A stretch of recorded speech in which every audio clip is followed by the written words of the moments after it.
and I'm a DMU graduate. If you're watching this video, you're probably thinking of doing a degree and you're wondering how much it's going to cost you and how you're going to pay for it. And that's a very important question to ask. Today I'm going to try and answer the most common questions about fees and funding, so hopefully you'll get your answers. If after this video there is still something you're not sure about, please feel free to contact the DMU Inquiries team on this email address. So let's start! So what is it that you need to pay for? When you go to uni, there are two types of costs that you need to think about: tuition fees and living costs or maintenance. So tuition fees are the money you pay to the university to teach you the course. Living costs are your rent, travel, food, entertainment, books, and so on and so on. Now that might sound like a lot of money, and yes, going to uni is costly, which is why you have an option to apply for a student loan. Now there are two types of student loans. There is tuition fee loan and maintenance loan, just like two types of costs. If you're a UK or an EU student, then you can apply for tuition fee loan. And UK students can also apply for maintenance loan to help with their living costs. Now, do you need to pay all back? Because you're not even earning any money probably just yet. First of all, yes, you do have to pay back because it's a loan. However, you only start paying it back once you've started earning a certain salary. At the moment, you have to be earning £25,725 per year, or £2,143 per month, or £494 per week to start paying your loan back. These figures are before tax, and the amount you're paying is 9% of the difference between those figures and how much you are actually earning. For example, if you're earning £27,000 per year, then you will be paying 27,000 minus 25,725 times 0.09. That's £114.75 per year approximately, or it's roughly £9.56 per month. And this amount you pay per month depends on how much you earn and not on how much you've borrowed. Is this loan interest-free? Unfortunately not. Interest starts accumulating from the moment you receive your loan, and it changes depending on how much you're earning, but the maximum interest you will ever pay is RPI plus 3%. How do you repay the loan? So if you're employed, this money is taken out of your account by your employer together with your tax. So you never actually see this money, it just goes with your tax. If you are self-employed, you will have to pay this money directly to HMRC at the same time as paying your taxes.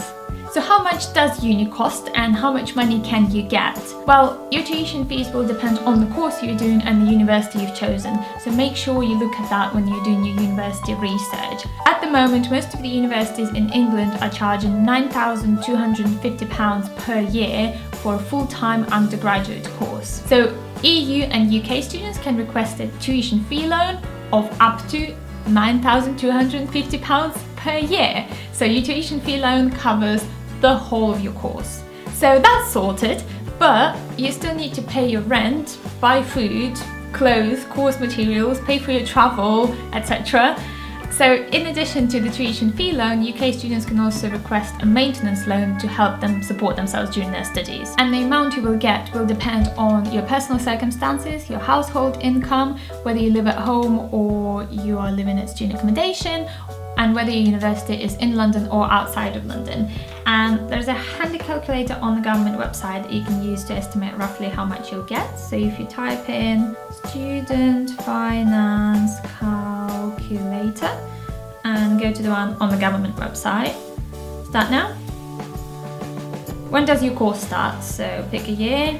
What type of student are you? Are you UK or EU, full-time, part-time student? And how much does your course cost? Are you living with your parents or living at student accommodation outside London or inside London? What's your annual household income? So you will have to prove this with extra documentation from your parents. And do the following apply? So these could be your personal circumstances. Do you have children under 17? Do you have adults dependent on you financially? Do you have a disability or a health condition or a learning difficulty? Are you on low income? So you can pick one of those. And are you studying one of these courses? Teacher training, dental, medical, healthcare, social work, you might get some extra funding if you're studying one of those courses. And then you get an estimate of how much you can get as your maintenance loan. But remember, that's an estimate, so you might not get that much. So yes, that is a lot of money. And how long is it going to take you to pay it all back? So obviously how fast you pay back will depend on how much you're earning. However, this debt is also written off after 30 years. So if you've been earning less than £25,725 per year for 30 years, you've had your higher education for free. If you have been paying your debt back and you've not paid it in 30 years, then after 30 years, your debt is written off and you don't have to pay the rest of it back. So there is no official research, but unofficial research says that you will only repay your whole student loan in 30 years if your starting salary after graduation is £45,000 per year. Not many students get that salary straight after graduation, so most of the students will probably never pay their debt back in full, and it's just written off after 30 years. So you may have heard that if you go abroad, you don't actually have to pay back. That's not true. You have to pay back, and you're responsible for paying it yourself directly to Student Finance England. Another circumstance you might have, however, when working abroad is that your salary is not high enough to be paying the debt back. In that case, you will not be paying it back in that period of time. Now, what happens if you don't actually complete your course? What if you start your course and you drop out after a year? Do you still have to pay your loan back? Yes, but not in full. So if you only started for a term, you're paying whatever the percentage is that's stated by the government that you need to pay if you've studied for a term. So how do you apply for student finance, and when do you apply for student finance? You will need to apply online, and you will need your passport, your national insurance number, and your personal bank account details, and you will need your own personal bank account to apply for student finance. And it takes up to 6 weeks to process your application, so apply as soon as you can. But what if you don't know which course you're doing yet? What if you just have a conditional offer and you're going to find out in August whether you're going to uni in September?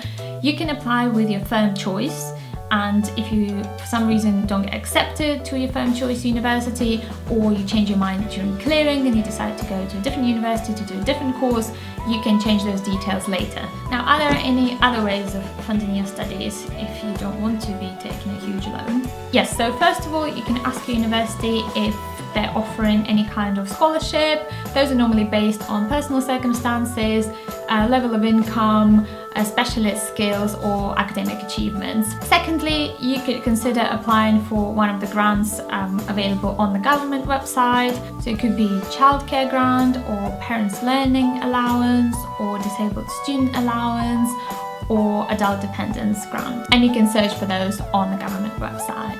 And finally, you could consider working part-time during your studies, or even full-time in summer. But if you're studying full-time, will you have time to work? Well, the full-time courses require that you spend 40 hours a week on your course. Those 40 hours include the contact classes that you have, such as lectures, seminars, sessions and workshops or labs, and it also includes the self-study sessions that you do on your own. So when you go to the library and you do your homework, you write your assignments, things like that. So this means that you can be quite flexible with your independent study hours. So you could choose to work for a couple of hours in the day and then go to the library in the evening and do some studying in the evening. Also, many universities offer jobs like student ambassador, where you help at events around campus and you have to book shifts. And those jobs are normally quite flexible in terms of fitting around your studying hours. So this is it for today. Hopefully I managed to give you some answers that you were looking for. If you still have any questions about applying specifically to DMU, please feel free to drop us an email to inquiry@dmu.ac.uk and we'll try and answer, or you can come to one of our open days. Thank you very much for watching, and I'll see you later. Bye!